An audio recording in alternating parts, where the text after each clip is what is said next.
উচ্চতর গণিত নবম দশম স্থানাঙ্ক জ্যামিতি প্রদত্ত বিন্দু দ্বয়ের মধ্যবর্তী দূরত্ব নির্ণয়।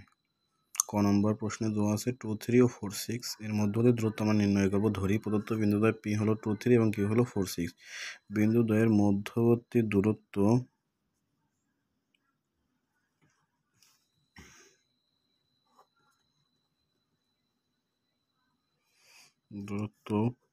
PQ সমান √x2 - x1 তার whole square plus y2 - y1 তার হোল স্কোয়ার।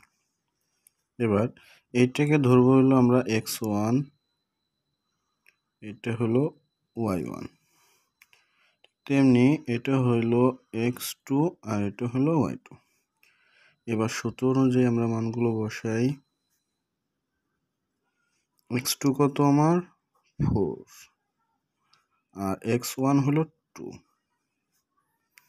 y2 কত 6 আর y1 হলো 3।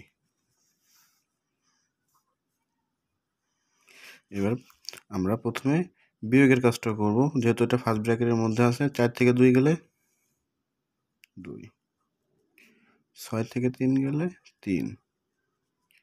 এবার 2 রে স্কয়ার করলে 4, 3 রে স্কয়ার করলে 9,